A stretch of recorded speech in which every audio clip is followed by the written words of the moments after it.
ভগবান যুগ যুগ ধরে বলে গেছেন বাবা, ভগবান নিজে ছোট হয়ে ভক্তকে বড় করে গেছে। ভগবান বলেছেন আমার হতে আমার ভক্ত বড়, তাই ভক্তই শ্রেষ্ঠ। একদিন কি হয়েছে মা, কতগুলো ভক্ত বৈষ্ণব সুরধ্বনিতে স্নানাগ্নি করছে। হঠাৎ এক ভক্ত বৈষ্ণব বলে উঠলেন, আচ্ছা বলো তো ভাই, এই বিশ্ব ব্রহ্মাণ্ডের সব চাইতে বলবান কে? বলে কেন? এই বিশ্ব ব্রহ্মাণ্ডে সব চাইতে বলবান ওই অনন্তনাগ, কারণ অনন্তনাগ এই ধরাকে ধারণ করে আছে। এবার দেখুন বাবা, ওই ভক্ত বৈষ্ণবটি যেই নাই কথা বলেছে যে এই বিশ্ব ব্রহ্মাণ্ডে সব চাইতে বলবান অনন্তনাগ, অমনি ওই ভক্তের কথা শুনি অপর আরেকটি ভক্ত বৈষ্ণব বলছি, না ভাই তোমার কথা মানতে পারলাম না। কেন জানো? কারণ আমি বলবো এই বিশ্ব ব্রহ্মাণ্ডের সব চাইতে বলবান হলো দেবাদিদেব মহাদেব। কারণ বলবান মহাদেব ওই অনন্তনাগকে গলের মালা করে রেখেছে। এবার যেই না ভক্ত বৈষ্ণবটি এই কথা বলেছে মা, অমনি আরেকটি বৈষ্ণব বলছি, না ভাই তোমার কথাও তো মানতে পারলাম না। কেন জানো? কারণ আমি বলবো এই বিশ্ব ব্রহ্মাণ্ডে সব চাইতে বলবান হলো ওই লঙ্কেশ্বর রাবণ।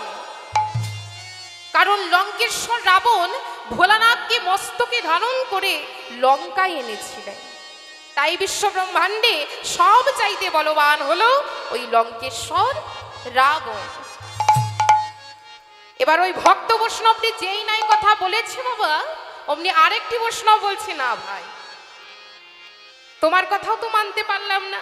তুমি বলছো এই বিশ্ব ব্রহ্মাণ্ডে সব চাইতে বলবান নাকি ওই লঙ্কেশ্বর রাবণ।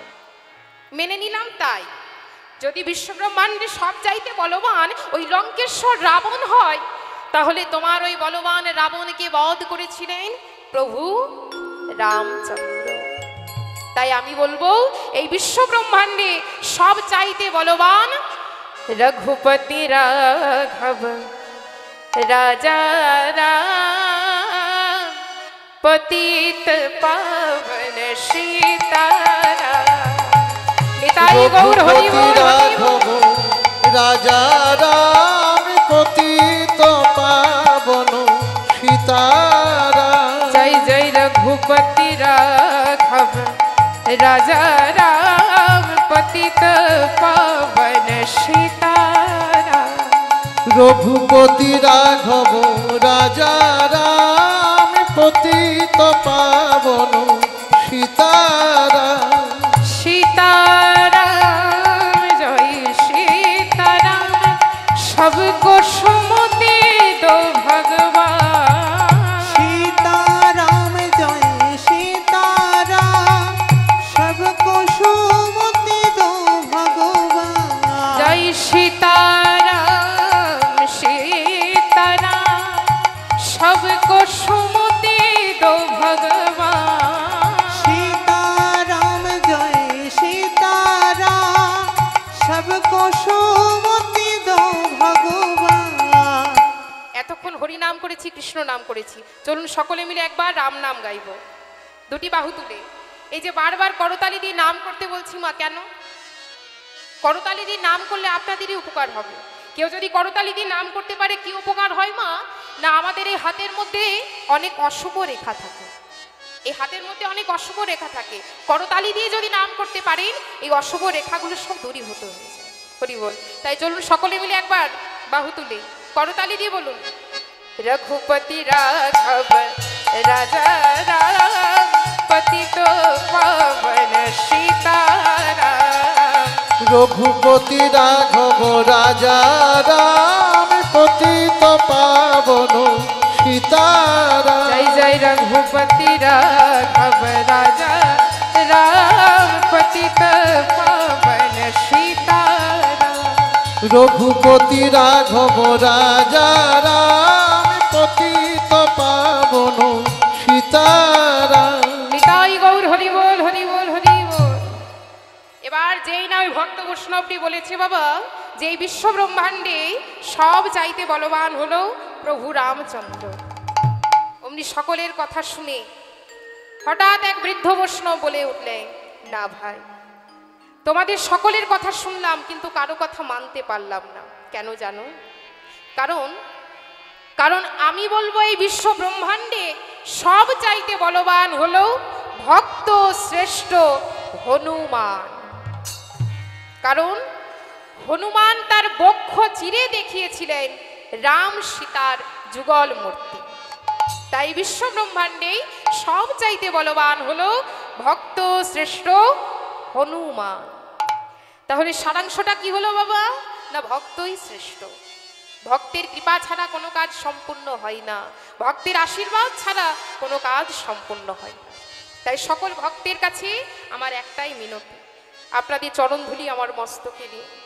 আপনাদের মতো ভক্তের আশীর্বাদ, আপনাদের মতো ভক্তের চরণধুলি মস্তকে ধারণ করে আমি যেন আপনাদের মতো ভক্তির কাছে দুটো কৃষ্ণ কথা, দুটো হরি কথা শ্রবণ করাতে পারি। তাই সকল ভক্তের শ্রীচরণে প্রণাম জানিয়ে, সাধুগুরু বৈষ্ণবের চরণে প্রণাম জানিয়ে, সকল ভক্তের আশীর্বাদ মাথায় নিয়ে আজ আমি লীলায় প্রবেশ করছি। আজ আপনারা যে লীলা আস্বাদন করবেন, দেখুন ভক্ত ভগবানের লীলা। চন্দ্রাবলীর কুঞ্জে আমার ভগবানকে মিলনে রেখে তারপর আমরা আস্বাদন করব বৃন্দাবনের সেই সর্বশ্রেষ্ঠ লীলা, ভগবান শ্রীকৃষ্ণের রাস লীলা। নিতাই গৌর হরি বল, হরি বল। আজ শ্রীমতী রাধারানী আমার সখীগণকে সাথে নিয়ে চলেছে কোথায়? না, যমুনায়। মায়েদের মন কিন্তু এদিকে রাখতে হবে, মন একবার অন্যদিকে চলে গেলে কিছু বুঝতে পারবেন না। তাই সকল ভক্তদের বলবো, একটাই অনুরোধ করবো, মা কেউ কথা বলবেন না, যতক্ষণ এই হরিবাসরে থাকবেন মন স্থির রেখে এদিকে মন রাখবেন, কেমন? কেউ কথা কিন্তু বলবেন না। তাই আজ শ্রীমতী রাধারানী আমার সখীগণকে সাথে নিয়ে চলেছে শ্রী যমুনায়। কিন্তু যমুনায় যেতে যেতে রাধারানী চিন্তা করছে কি না, আজ আমি চলেছি শ্রী যমুনায়, ওই যমুনায় গিয়ে আজ যেন আমার মাধবের আমি দেখা পাই। তাই রাধারানী মনের এই বাসনা নিয়ে সখীগণকে সাথে নিয়ে আজ এসে উপস্থিত হয়েছে কোথায়? না, শ্রী যমুনায়। এবার যমুনার তীরে এসে রাধারানী ভাবছে কখন তার প্রাণ বধূর সাথে দেখা হবে, প্রাণ গোবিন্দের সাথে কখন তার দেখা হবে। রাধারানীর মনে কিন্তু এই বাসনা। ঠিক এমন সময় কি হয়েছে মা, গোবিন্দ আমার উত্তর গোষ্ঠ হতে সেই পথ দিয়েই ফিরছেন। সাথে আছে কি না, দাদা বলরাম। গোবিন্দ দাদা বলরামকে সাথে নিয়ে সেই পথ দিয়ে ফিরছেন।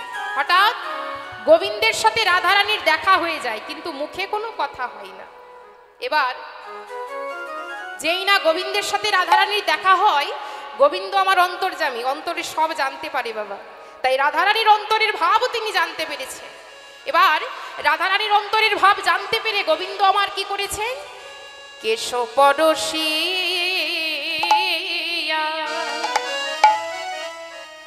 বচনের ছলে সংকেত করিল কেশব রসিয়া বচনের ছলে সংকেত করিল তখন কেশব রসিয়া বচনের ছলে সংকেত করিল ও গোরা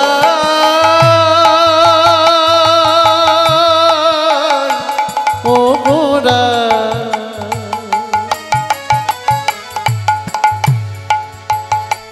ও গোরা কেশব রসিয়া বচনের ছলে সংকিত করিল রাধে তুমি কেশর কুঞ্জ সাজিয়ে রেখো, রাধে কেশর কুঞ্জ সাজিয়ে রেখো, রাধে কেশর কুঞ্জ সাজিয়ে রেখো, কেশর কুঞ্জ সাজিয়ে রেখো। আমি তোমার কুঞ্জে আজ যাব রাধে, তুমি কেশর কুঞ্জ সাজিয়ে রেখো। তোমার কুঞ্জে যাব রাধে, কেশর কুঞ্জ সাজিয়ে রেখো। আমি তোমার কেশর কুঞ্জ সাজিয়ে তোমার কুঞ্জে যাব রাধে, কেশর কুঞ্জ সাজিয়ে রেখো। ওমা, গোবিন্দ কি করেছে? রাধারানীর অন্তরের ভাব জানতে পেরে কেশ স্পর্শ করেছে। কেশ মানে কি? কেশ মানে চুল। এবার গোবিন্দ মাথার চুল স্পর্শ করেছে, এবার চুল স্পর্শ করে রাধারানীকে অন্তরের ভাব জানাচ্ছে। গোবিন্দ কোনো কথা বলতে পারছে না মা, কারণ দাদা বলরামজির সাথে আছে। তাই কেশ স্পর্শ করে রাধারানীকে অন্তরের ভাব জানাচ্ছে। বলছে, ওগো রাধে, অদ্য নিশীতে আজ আমি তোমার কুঞ্জে যাব, তুমি আমার জন্য কুঞ্জ সাজিয়ে রেখো রাধে। তাই গোবিন্দ আমার কি করেছে? রাধারানীকে মনের এই ভাব জানিয়েছে। এবার এই ভাব জানিয়ে আজ গোবিন্দ আমার বিদায় নিয়েছে। আর রাধারানী কি করেছে মা? যেই না গোবিন্দের দেওয়ার সংকেত দেখেছে, মনের আনন্দে গোবিন্দের দেওয়ার সংকেত দেখে রাধারানী গৃহে ফিরেছে। গৃহে ফিরেছেন ঠিক মা, কিন্তু গোবিন্দ কেশ স্পর্শ করে রাধারানীকে যে সংকেত জানিয়েছে মা, সেই সংকেতের অর্থ কিছুই রাধারানী বুঝতে পারল না। এবার গৃহে ফিরে সখীগণকে বলছে, এই ললিতা, বলি আমার মাধব ওই যে কেশ স্পর্শ করে কি একটা সংকেত আমায় করলো না, বলি সেই সংকেতের অর্থ কি তুই আমাকে বলে দিতে পারবি ললিতা? ললিতা বলছে, পারবো পারবো রাই পারবো। কেশ শব্দ দিয়ে বৃন্দাবনে দুটি স্থান আছে, একটি হলো কেশিঘাট আর একটি হলো কেশর কুঞ্জ। ওরে বলি, এই দুটি স্থানের মধ্যে তুই যেখানেই যাবি সেখানেই তোর ওই প্রাণ বল্লভের দেখা তুই পাবি। তবে আমি কি বলি রায়, তুই আজ কেশর কুঞ্জে অবিষ্কার কর। এই বলে রাধারানী কি করেছে মা? তখন মন প্রাণ ভরে সাজসজ্জা করে নিয়েছে। এবার মন প্রাণ ভরে সেজে আজ রাধারানী আমার চলেছে, সখীগণকে সাথে নিয়ে চলেছে কোথায় না? কেশর কুঞ্জে। কেমন ভাবে চলিলা শ্রীমতী রাধারানী শ্যাম বিষাদে।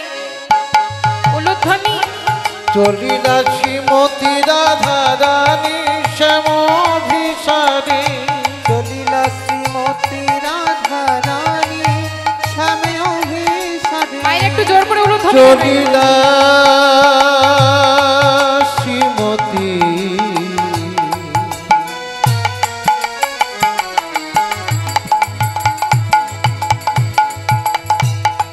চলিলা চলিলা শ্রীমতী রাধারানী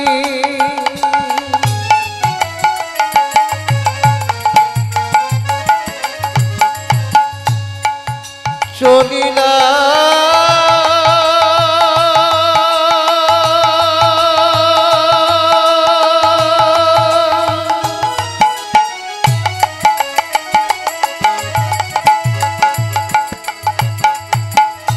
চলিলা শ্রীমতী রাধারানী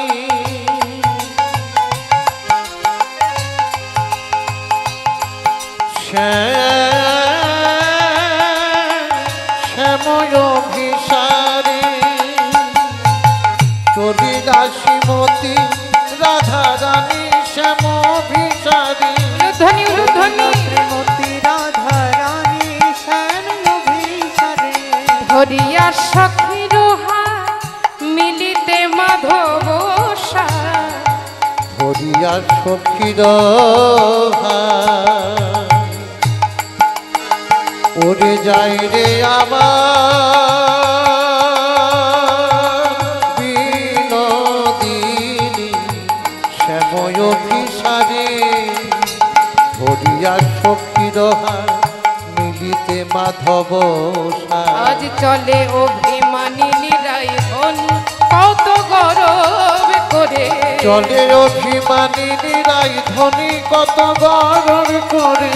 চলে অভিমানিনী রায় ধনী কত গরব করে। দেখো চলিলা শ্রীমতী রাধারানী শ্যাম অভিসারে। চলিলা শ্রীমতী রাধারানী শ্যাম অভিসারে। চলিলা শ্রীমতী রাধারানী শ্যাম অভিসারে। চলিলা শ্রীমতী রাধারানী শ্যাম অভিসারে। তাই আজ অপরূপভাবে সাজসজ্জা করে এসে দাঁড়িয়েছে কোথায় মা? না কেশর কুঞ্জে। সখীগণকে সাথে নিয়ে রাধারানী আমার এসেছেন কেশর কুঞ্জে। এবার কেশর কুঞ্জে এসে যেই না তারা দাঁড়িয়েছে, রাধারানী সখীগণকে বলছে, এই ললিতা, এবার এক কাজ কর। বলি আমার মাধব তো এই কুঞ্জে আসবে, এক কাজ কর সখী, এবার মনের মতো করে তোরা আমার মাধবের জন্য একটি কুঞ্জ সাজিয়ে দে। রাধারানী সখীগণকে এই কথা বলছে, কিন্তু সখীগণ কি বলছে মা?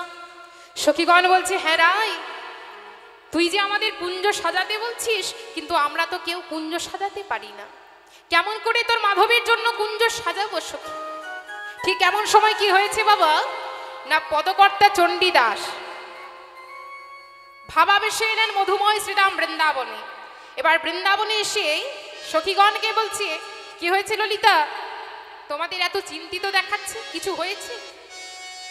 ললিতা বলছে, জানো ঠাকুর, আজ আমাদের কুঞ্জে প্রাণ গোবিন্দ আসবে, কিন্তু ঠাকুর আমরা কেউ কুঞ্জ সাজাতে পারি না। কেমন করে মাধবের জন্য কুঞ্জ সাজাবো আমরা যে সে কথাই ভাবছি ঠাকুর। পদকর্তা চণ্ডীদাস তখন বলছে, ও এই কথা, আচ্ছা তার আগে বলো তো তোমাদের গোবিন্দের অঙ্গের রং কেমন? ওমাইরা, গোবিন্দের অঙ্গের রং কেমন গো? হ্যাঁ, পদকর্তা চণ্ডীদাস বলছে, বলো বলো সখীগণ, তোমাদের গোবিন্দের অঙ্গের রং কেমন? সখীগণ কি বলছে মা? সখীগণ বলছি, ঠাকুর আমাদের গোবিন্দের অঙ্গের রং, তবে শোনো, আমাদের গোবিন্দের অঙ্গের রং হলো উজ্জ্বল শ্যাম বর্ণ। পদকর্তা তখন বলছে, কি বললে? উজ্জ্বল শ্যাম বর্ণ, তাহলে রংটা তো কালোই হচ্ছে। সখীগণ তখন বাধা দিয়ে বলছে, না না না ঠাকুর, অমন কথা মুখেও এনো না, আমাদের মাধব কেন কালো হবে? আমরা এই কাজল ভরা নয়নে যে তাকে কালো দেখি, মাধবের ওই অঙ্গের জ্যোতিতে আমাদের মনের এই মণিকটা আলো হয়ে যায়। ও এবার বুঝতে পেরেছি, আমার কথা শুনে তোমাদের রাগ হচ্ছে, তাই তো? আচ্ছা বেশ সখীগণ, আর আমিও কথা বলবো না, তবে তোমরা মন দিয়ে শুনে নাও, মন দিয়ে শোনো, কেমন করে তোমাদের ওই মাধবের জন্য আজ কুঞ্জ সাজাবে। সখীগণ, যে ফুলগুলি প্রথম কলি মেলেছে, কোন ভ্রমর মধুর লোভে সেই ফুলের কাছে আসে। কনক কমল কোমল যেই দল সেজ বিছাইবে, আবার রসের বালিশ আলিশ ভাঙিবে, দ্বিজ চণ্ডী দাসে গা।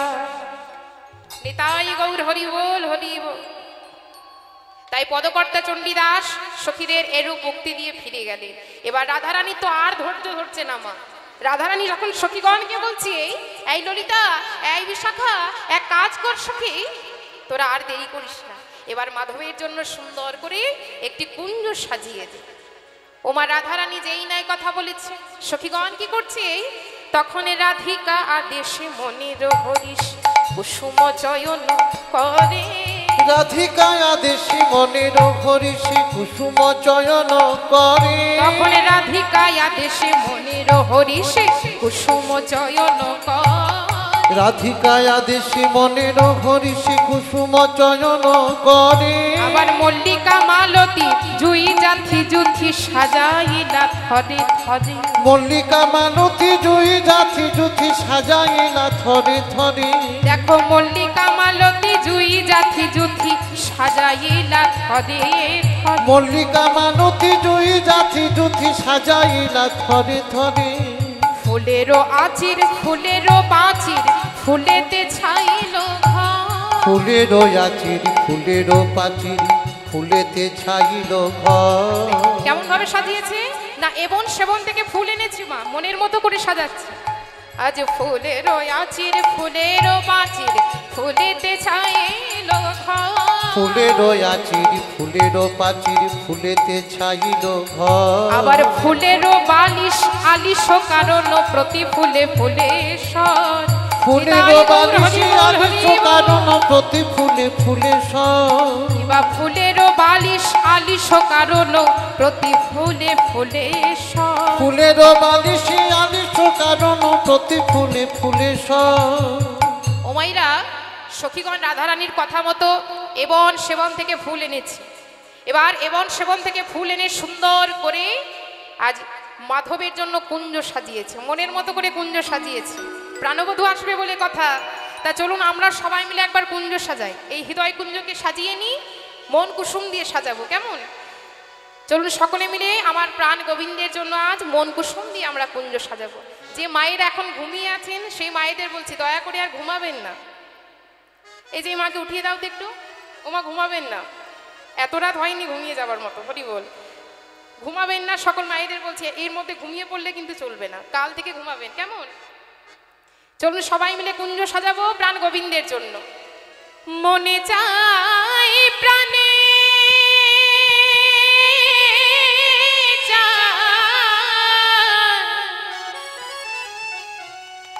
মনে চাই প্রাণে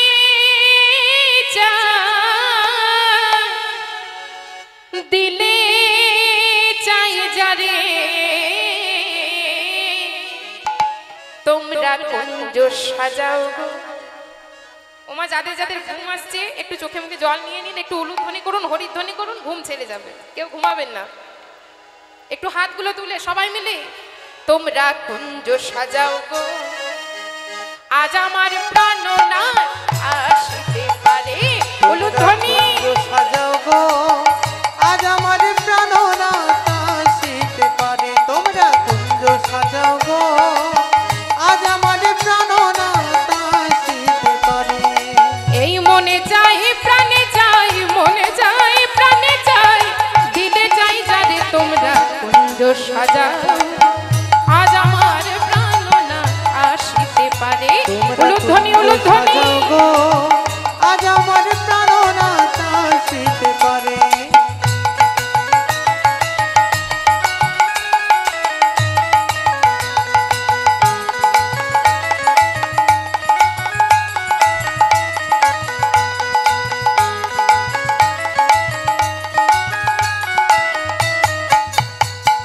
বসন্তর সময়ে কোকিল ডাকে কুহু সুরে, বসন্ত সময়ে কোকিল ডাকে কুহু সুরে, বসন্তর সময়ে কোকিল ডাকে কুহু সুরে, বসন্ত সময়ে কোকিল ডাকে কুহু সুরে। যৌবনে যৌবনে বসন্ত এমন থাকতে চাই না ঘরে, যৌবনে যৌবনে বসন্ত যেমন থাকতে চাই না ঘরে। দেখো যৌবনে এই যৌবনে বসন্ত এমন থাকতে চাই না ঘরে। তোমরা কুঞ্জ সাজাও গো, আজ আমার প্রাণনাথ আসিতে পারে। উলুধ্বনি উলুধ্বনি আজ আমার প্রাণনাথ আসিতে পারে।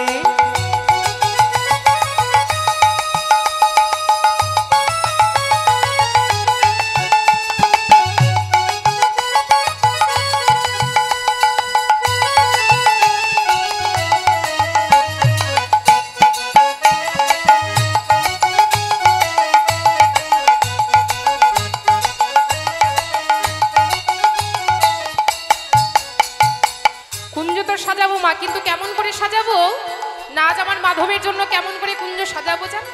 আতর গোলাপ চুয়া চন্দন ছিটাইয়া দাও ঘরে, আতর গোলাপ চুয়া চন্দনে ছিটাইয়া দাও ঘরে, আতর গোলাপ চুয়া চন্দন ছিটাইয়া দাও ঘরে, আতর গোলাপ চুয়া চন্দনে ছিটাইয়া দাও ঘরে। সাজাও গো আজ সাজাও গো ফুলের বিছানা পবিত্র অন্তরে। তোমরা সাজাও গো, নিতাই গৌর হরি বল সাজাও হরি গো বল। ফুলের বিছানা পবিত্র দন্তরে। তোমরা সাজাও গো সাজাও গো ফুলের বিছানা পবিত্র অন্তরে। কুঞ্জ সাজাও গো, আজ আমার প্রাণনাথ আসিতে পারে। তোমরা কুঞ্জ উলুধ্বনি সাজাও উলুধ্বনি গো, আজ আমার প্রাণনাথ আসিতে পারে। কুঞ্জ সাজাও গো, আজ আমার প্রাণনাথ আসিতে পারে।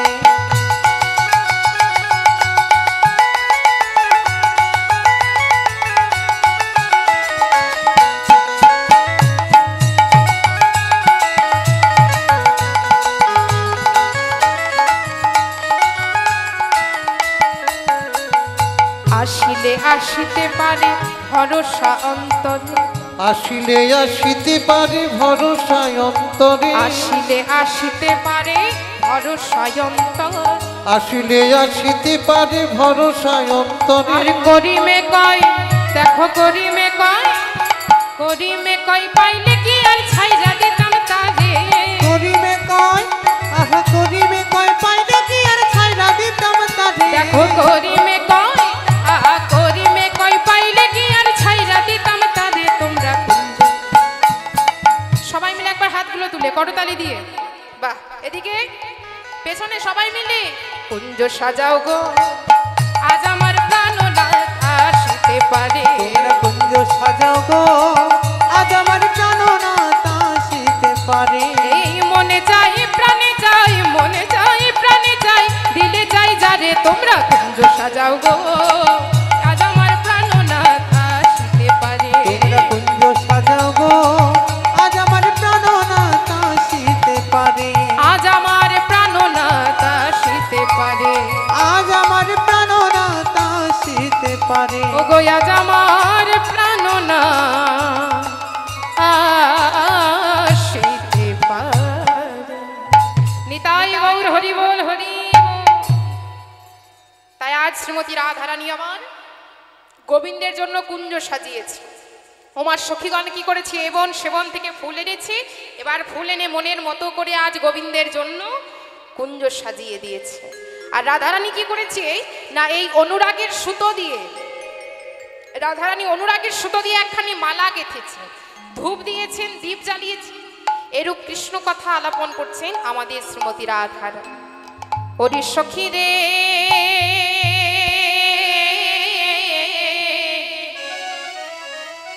আমার বধূ যে পরশমণি, আমার বধূ যে পরশমণি।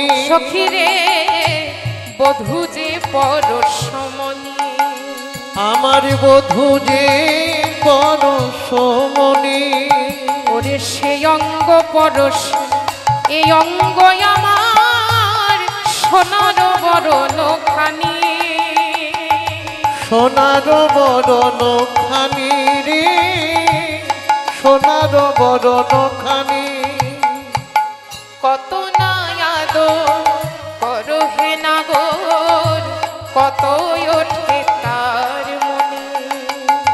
কত না আদর করো এ নাগর, কত উঠে তার মনে। ওই পালঙ্ক শয়নে না রাখে কখনো আপন হৃদয় বিনে, আপন হৃদয় বিনে। আপন হৃদয় বিনে রে, আপন হৃদয় বিনে।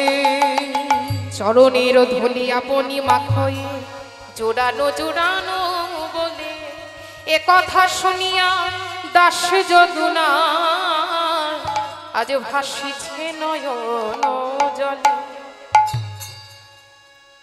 শ্রীমতী রাধারানী আজ মন প্রাণ ভরে গোবিন্দের জন্য কুঞ্জ সাজিয়ে রেখেছে। আর এদিকে গোবিন্দ কোথায় আছে? গোবিন্দ কোথায় আছে বাবা? না দাদা বলরামের সাথে শয়নে। গোবিন্দ আছে দাদা বলরামের সাথে শয়নে। হঠাৎ করে আমার গোবিন্দের মনে পড়ে যায় যে আমি তো রাধারানীকে কথা দিয়েছি আজ আমি রাধারানীর কুঞ্জে যাব, কিন্তু দাদা যদি না ঘুমায় তাহলে তো রাধারানীর কুঞ্জে আমার আর যাওয়া হবে না। এই বলে মা গোবিন্দ কি করেছে, শরণ নিয়েছে লীলার সহায়কারিণী মা যোগ মায়া। আর মা যোগ মায়া যেই না দাদা বলরামের দুনয়নে অবস্থান করেছে অমনি সাথে সাথেই দাদা বলরাম কিন্তু ঘুমিয়ে পড়েছে। ওমা যেই না বলরাম ঘুমিয়ে পড়েছে, গোবিন্দ কি করেছে, সেই সুযোগে গোবিন্দ আমার সাধের মুরলিটি হাতে নিয়ে চলেছে রাধারানীর কুঞ্জে। কিন্তু মাগো রাধারানীর কুঞ্জে গোবিন্দকে যেতে হলে চন্দ্রাবলীর কুঞ্জের দ্বার দিয়ে যে পেরিয়ে যেতে হবে। তাই গোবিন্দ চরণের নুপুরকে বলছে, নুপুর, এই নুপুর, আমি চলেছি রাধার কুঞ্জে, বলি আমায় যেতে হবে চন্দ্রাবলীর কুঞ্জের দ্বার দিয়ে। দেখিস নুপুর, আজ যেন তুই চন্দ্রাবলীর কুঞ্জের দ্বারে ভুলেও বেজে উঠিস। ওমা যেই না গোবিন্দ চরণে নূপুরকে এই কথা বলেছে, নূপুর তখন মনে মনে চিন্তা করছে ভক্তের সাথে ভগবানের মিলনের সুযোগ আজ আমি পেয়েছি, বলি এই সুযোগ এত সহজে তো আমি ছেড়ে দেব না। তাই দেখুন মা, যেই না গোবিন্দ চন্দ্রাবলীর কুঞ্জের দ্বারে এসেছে, যেই না চন্দ্রাবলীর কুঞ্জের দ্বারে এসে গোবিন্দ দাঁড়িয়েছে, অমনি রুমঝুম রুমঝুম রুমঝুম করে বেজেছে আমার গোবিন্দের ওই চরণের নূপুর। আর ওদিকে চন্দ্রাবলী আমার গোবিন্দের সেবা করবে বলে, গোবিন্দের পাদপদ্ম হৃদয় মাঝে ধরে রাখবে বলে আজ নীতি নীতি গোবিন্দের জন্য কুঞ্জ সাজিয়ে গোবিন্দের আশার পথপানে চেয়ে বসে থাকে। দেখুন বাবা, প্রকৃত ভক্তের হৃদয়ে কিন্তু একটাই বাসনা, ভগবানের শ্রীপদ প্রাপ্তি। এবার যেই না চন্দ্রাবলীর দ্বারে এসে গোবিন্দ আমার দাঁড়িয়েছে, অমনি চন্দ্রাবলীর দাসী পদ্মা শুনতে পেয়েছে গোবিন্দের ওই নূপুরের ধ্বনি, তাই সাথে সাথেই চন্দ্রাবলীকে ডেকে বলছে, চন্দ্রা, ওরে চন্দ্রা, এসে দেখে যা চন্দ্রা, আজ তোর কুঞ্জের পাশ দিয়ে কি চলে যায়। চন্দ্রাবলী ছুটতে ছুটতে বেরিয়ে আসে বাইরে। এবার এসে কি দেখে না কুঞ্জের দ্বারে দাঁড়িয়ে আছে প্রাণ গোবিন্দ। বলে বধূ, আজ আমার কি সৌভাগ্য, আজ আমার কি সৌভাগ্য, আজ তুমি আমার কুঞ্জে এসেছো। ওগো গোবিন্দ, আমি জানি, আমি জানি বধূ, তুমি নীতি নীতি আমার কুঞ্জের পাশ দিয়ে পেরিয়ে যাও, তোমার ওই নূপুরের ধ্বনি আমি শুনি, কিন্তু বধূ আমি যে কোনোদিন তোমায় ধরতে আর পারি না। তাই চন্দ্রাবলী কাঁদছে আর গোবিন্দকে বলছে, ওগো এই পথে নীতি করো গতাগতি, নূপুরের ধ্বনি শুনি। এই পথে নীতি করো গতাগতি, নূপুরের ধ্বনি শুনি। ওগো এই পথে নীতি করো গতাগতি, নূপুরের ধ্বনি শুনি। এই পথে নীতি করো গতাগতি, নূপুরের ধ্বনি শুনি। ওই রাধা শনিবাস আমারে নৈরাস, আমি বঞ্চি একাকিনী। রাধা শনিবাসে আমার নৈরাস, আমি বঞ্চি একাকিনী। বলি রাধা শনিবাস আমারে নৈরাস, আমি বঞ্চি একাকিনী। রাধা শনিবাস আমার নৈরাস, আমি বঞ্চি একাকিনী। বলো আমি কি জগৎ ছাড়া বধু আমি কি জগৎ ছাড়া বটে। গোবিন্দ বলছি, হ্যাঁ গোবিন্দকে বলছি, আচ্ছা বধূ, এই ত্রিজগতে সবাই তোমাকে কি বলে? জগৎপতি বলে তো, তোমাকে সবাই বলে জগৎপতি, তুমি নাকি জগতের না। তাহলে বলো না বধূ, তুমি যদি জগতের পতি হবে, তুমি যদি জগতের নাথ হবে, তাহলে আমি কি জগতের মধ্যে নই? কি গো বধূ, আমি কি জগতের বাইরে? বলো বলো, তুমি যদি জগতের পতি, আমি কি জগৎ ছাড়া?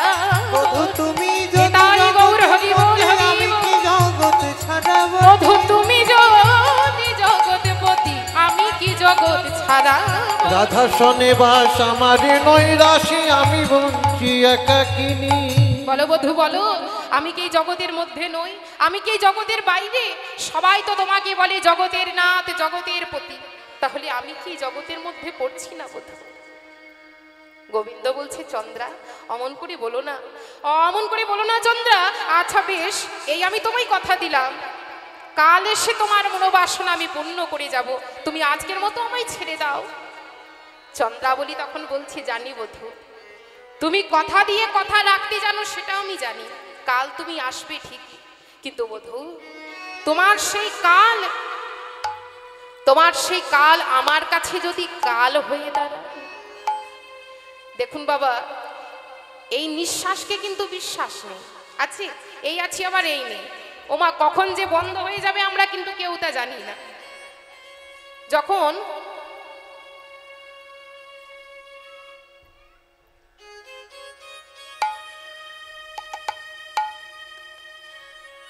ওপারের ডাক আসবে, আমাদের এই সাজানোর সংসারের মায়া কাটিয়ে সবাইকে কিন্তু বিদায় নিতে হবে, হবে তো মা? ভবপারের ডাক যেদিন আসবে, সেদিন সকলকে ছেড়ে কিন্তু আমাদের বিদায় নিতে হবে। এবার এই প্রাণবিহীন দেহটাকে একটা বাঁশের দোলায় সাজিয়ে সঙ্গের সাথে হরিনামের ধ্বনি দিয়ে নিয়ে এলো শ্মশান ঘাটে, চিরশান্তির স্থান, যে ঘুম আর কোনোদিন ভাঙবে না বাবা। এবার শ্মশান ঘাটে আনার পর কি করা হয় মা? শ্মশান ঘাটে আনার পর কি করা হয় না, ক্ষিতি অব তেজ মরুত বোম। ক্ষিতি মানে কি? ক্ষিতি মানে হলো বাবা মাটি। ক্ষিতি মানে মাটি। দেহটাকে তখন মাটিতে নামানো হয়। শ্মশান ঘাটে আনার পর এই দেহটাকে মাটির মধ্যে নামানো হয়। অব মানে কি? অব মানে হলো জল। এই দেহটাকে চিতার মধ্যে সাজিয়ে জলে স্নান করা। কথা বলবে নাই যে, এবার দেহটাকে জলের মধ্যে স্নান করানো হয়। এবার জলে স্নান করিয়েই চিতার মধ্যে সাজিয়ে অগ্নি সংযোগ করা হয়। ক্ষিতি অব তেজ। তেজ মানে কি? তেজ মানে হলো আগুন। চিতার মধ্যে সাজিয়ে দেহটাকে অগ্নি সংযোগ করা হয়। এবার যেই না অগ্নি সংযোগ করা হয় বাবা, অমনি কোথা হতে ছুটতে ছুটতে এলো মরুদ। মরুদ মানে, মরুদ মানে হলো বাতাস। মরুদ মানে হলো বাতাস। এবার অগ্নি সংযোগ করার সাথে সাথে ছুটতে ছুটতে এলো মরুদ মানে বাতাস। আর বাতাসে উড়তে উড়তে উড়তে উড়তে বোম, অর্থাৎ আকাশ। পঞ্চভূতের দেহ পঞ্চভূতেই মিলিন হয়ে গেল। নিতাই গৌর হরি বল। তাই নিঃশ্বাসকে কিন্তু বিশ্বাস নেই মা, এই আছি আবার এই নেই। চন্দ্রাবলী বলছে, বধূ কাল তুমি আসবে ঠিকই, তুমি কথা দিয়ে কথা রাখতে জানো সেটা আমি জানি, কিন্তু বধূ গো তোমার সেই কাল আমার কাছে যদি কাল হয়ে দাঁড়ায়, তাই বধূ হে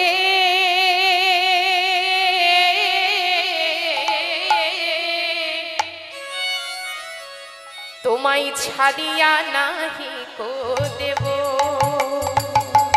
ছাড়িয়া নাহি কো দেব, তোমায় ছাড়িয়া নাহি কো দেব। কত না সাধনা তোমায় পেনা,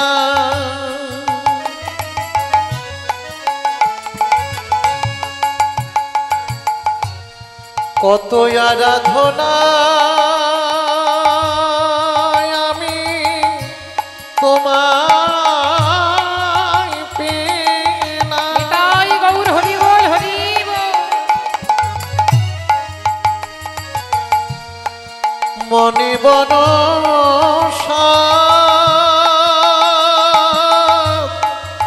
তোমার